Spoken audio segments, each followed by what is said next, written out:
பாகுபலியை கட்டப்பா ஏன் கொன்னார் அப்படிங்கிற கேள்விக்கு அப்புறமா இப்போ ரீசெண்ட் டைம்ஸில் அதிகமாக கேட்கப்பட்ட கேள்வி என்னென்னு கேட்டிங்கன்னா, அட்லீஸ்ட் நம்ம சர்க்கிளில் அண்ணாமலைனா எப்போ வருவார், அண்ணாமலை எப்போ வரும் அமெரிக்காவிலேருந்துன்னு சொல்லிட்டு நம்ம சேனலோட கமெண்ட் செக்ஷனே போனீங்கன்னா நிறைய கமெண்ட்ஸ் இருக்கும். அண்ணாமலை எப்போ வருவாருன்னு சொல்லிட்டு.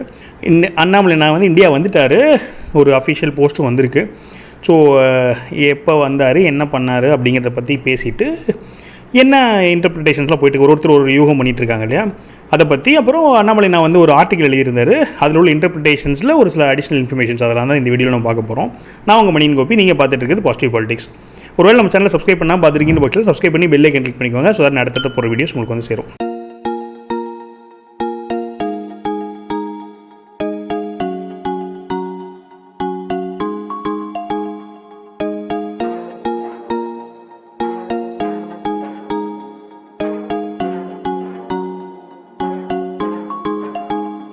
ஸோ முதல்ல வந்து அண்ணாமலை நான் வந்து எப்படி தெரியும் அப்படின்னு கேட்டிங்கன்னா, பெங்களூருவில் ஸ்ரீ ரவிசங்கர் அவர்களோட ஆசிரமத்துக்கு அண்ணாமலை நான் விசிட் பண்ணி அவர்கிட்ட ஆசீர்வாதம் வாங்குற மாதிரி ஒரு போஸ்ட் ஒன்று அவர் போட்டிருக்காரு.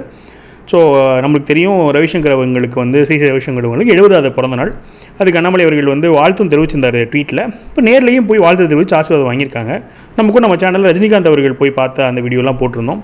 ஸோ அதில் போட்டிருக்காரு அண்ணாமலை என்ன சொல்கிறாருன்னா, அந்த வாழ்த்து பதிவில் இந்த மாதிரி அவங்கக்கிட்ட எனக்கு வாழ்த்து ஆசீர்வாதம் பெறதுக்கு வந்து பெரிய பாக்கியம், அவர் வந்து ஹியூமனிட்டிக்கு பெரிய சேவை பண்ணிகிட்டு இருக்காங்க, அவங்களோட ஆரோக்கியத்துக்கும் எல்லாத்துக்கும் நான் வந்து வாழ்த்து தெரிவிச்சுக்கிறேன், ப்ரேயர் பண்ணிக்கிறேன்னு சொல்லிட்டு அவரோட பதிவு. Privilege to meet Gurudev today, and this time is very special for all of us. Gurudev is celebrating his 70th birthday and 45 years of Art of Living Foundation. Phenomenal work across multiple geographies, not only in Bharat, across the world. And it also a special privilege for me that Gurudev was born in Tamil land, chose to come here in Bangalore, set up the ashram, then chose to go across the world, multiple conflict-prone geographies, and trying to bring peace from South America to different parts of Europe. Whenever I meet Gurudev, I always stand there humbled, looking at the kind of work he has done and the kind of people he is able to touch. I always find a peace around him and joy and harmony around him. So இது மூலமாக நம்ம கன்ஃபார்மாக என்ன தெரியுது, எல்லோரும் சொல்லிட்டு இருந்தாங்க அண்ணாமலை நான் வந்து பெங்களூர் வந்துட்டாருன்னு சொல்லிட்டு. இந்த போஸ்ட் வந்து அது கன்ஃபார்ம் பண்ணியிருக்குன்னு வச்சுக்கோங்களேன். அதுக்கப்புறம் எப்போ வந்து அவங்க அடுத்த பப்ளிக் அனௌன்ஸ்மெண்ட் பண்ணுவாங்க, அடுத்து என்ன பொறுப்பு அப்படிங்கிற பற்றிலாம் நம்மளுக்கு தெரியல. எனக்கு வந்து ஒரு விஷயத்தை இந்த வீடியோவில் நான் டிஸ்கஸ் பண்ணணும்னு நினச்சேன். என்னென்னு கேட்டிங்கன்னா, நம்ம அண்ணாமலை நான் வந்து ஒரு ஆர்டிக்கல் எழுதியிருந்தார், லிங்க்டின் ஆர்டிக்கல். நீங்கள் பார்த்துருப்பீங்க, நம்ம சேனல்லையும் போட்டிருக்கோம். அதாவது மக்கள் வந்து யானைக்கு வந்து பயங்கரமான பவர்ஸ் இருக்குது, பயங்கரமான மூல சக்தி இருக்குது, அட்வான்ஸ்டாக இருக்குது. பொலிட்டீஷியன்ஸ் வந்து யானையை வந்து குறைச்சி மதிப்பிடுறாங்க. ஆனால் அது யானைக்கு ஒரு கௌரவம் கண்ணியம் இருக்குது. அது வந்து என்ன தடவை நீங்கள் கொடுத்தாலும் அது தகர் தெரிஞ்சுட்டு போயிடும் அப்படின்னு ஆர்டிக்கலில் கம்பேர் பண்ணி எழுதியிருந்தார். அதுக்கு நம்ம சேனலில் நிறைய பேர், நம்ம சேனலில் மட்டும் இல்லை பொதுவாகவே நிறைய பேர் வந்து அதுக்கு டிஃப்ரெண்ட் இன்டர்பிரிட்டேஷன்ஸ் கொடுத்துருந்தாங்க. அதை உங்ககிட்ட ஷேர் பண்ணி நினச்சி, ஏன்னா அந்த இன்டர்பிரிட்டேஷன்ஸை வச்சு அண்ணாமலை என்ன பண்ணுவார் அப்படின்னு சொல்லிட்டு ஒரு யூகங்கள் இருக்குன்னு வச்சுக்கோங்களேன்.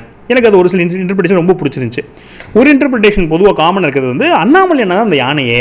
இப்போ அண்ணாமலை நான் வந்து பயங்கர பவர்ஃபுல்லு, அவர் வந்து அவரை எல்லோரும் குறைச்சி மதிப்பிட்டாங்க. பர்டிகுலர்லி சென்ட்ரல் பிஜேபி வந்து அண்ணாமலை என்னென்னா குறைச்சி மதிப்பிட்டாங்க. அவருக்கான ஒரு கௌரவம் கண்ணியம் இருக்குது. அதை வந்து அவங்க என்ன பண்ணுறாங்கன்னா குறைச்சி மதிப்பிட்டு அவர் வந்து என்ன தடைகள் இருந்தாலும் அவர் வந்து வேறு பாதை அமைச்சு போயிடுவார். அதனால் அவரை பற்றி தான் அந்த ஆர்டிக்கிளே எழுதியிருக்கிறாரு.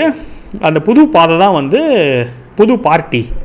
ஸோ பிஜேபி வந்து அண்ணாமலை நான் குறைச்சி மதிப்பிட்டதுனால அண்ணாமலை நான் வந்து புது பார்ட்டி ஃபார்ம் பண்ண போகிறாருன்னு ஒரு இன்டர்பிரிட்டேஷன். ஸோ இது எல்லாருக்குமே அவங்க they have their own right to understand which whichever way வாண்ட்னு வச்சுக்கோங்களேன். அவங்களுக்கு எப்போ பிடிக்குதோ அவங்க அந்த மாதிரி புரிஞ்சுக்கிறாங்க, தப்பு கிடையாது.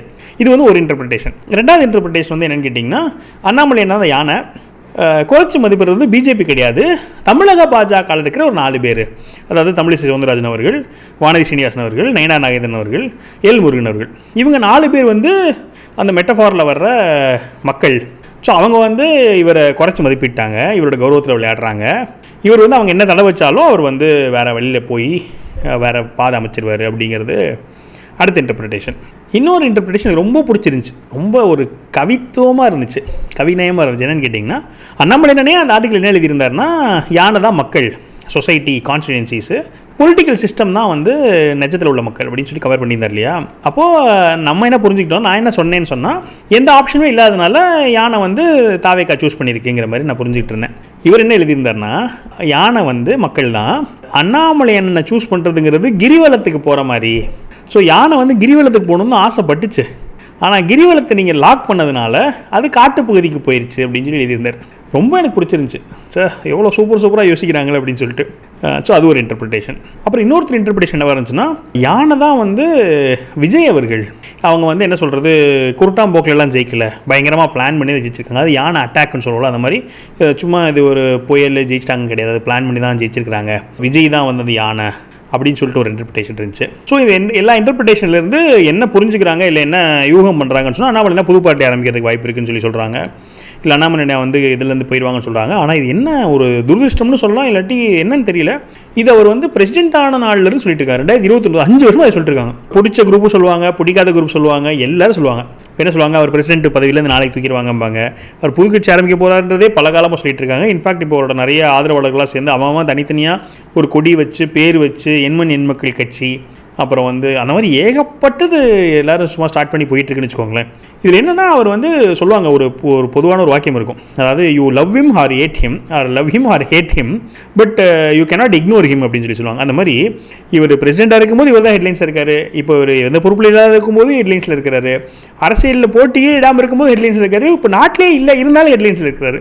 அதனால் வந்து அவரோட தேவை இந்த சொன்னாங்கல்ல ரஜினிகாந்த்லாம் வரும்போது, அதாவது வெற்றிடம் இருக்குன்னு சொல்லிட்டு, நிஜமாலுமே வெற்றிடம் இருக்குது. அது இவர் ஏற்கனவே ஃபில்லும் பண்ணிட்டார், அந்த வெற்றிடத்தை இவர் ஃபில் பண்ணிட்டார்.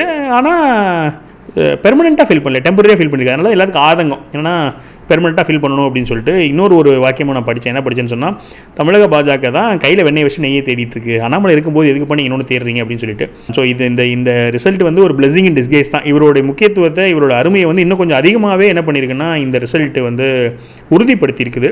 அதனால் இன்னும் பெட்டராக நடக்குங்கிறது என்னோட ஹோப். ஸோ எல்லாம் சார்ட் அவுட் ஆகி அவர் வந்து ஃபுல் கண்ட்ரோல் எடுத்து தமிழக பாஜகவை சரி பண்ணி, இப்போ இல்லாட்டி லாங் டேர்ம் இப்போ திருப்பி வேறு ஏதாவது பொறுப்புக்கு போயிட்டு கூட எடுக்கலாம். பட் லாங் டேர்மில் அவருக்கு வந்து ஒரு நல்ல எதிர்காலம் தமிழ்நாட்டில் வந்து உறுதி பண்ணப்பட்டிருக்குங்கிறது தான் என்னோட புரிதல். ஸோ அது உங்ககிட்ட ஷேர் பண்ணி போகிறேன். அண்ணாமலை வந்து ரவிசங்கர் அவங்களை பெங்களூர் வந்து பார்த்ததில் இந்தியாவுக்கு வந்துட்டாருங்கிற மெசேஜை சொல்லிவிட்டு, அந்த ஆர்டிகளோட இன்டர்பிரிட்டேஷன் சொல்லிவிட்டு மற்ற கருத்துக்கள் சொல்லலாம் அப்படின்னு அந்த வீடியோட நோக்கம். உங்களோட கருத்துக்கள் எப்பயும் போல் வந்து கண்டிப்பாக பதிவு பண்ணுங்கள். மேலும் ஒரு பாசிட்டிவ் வீடியோ சந்திக்கிறேன்.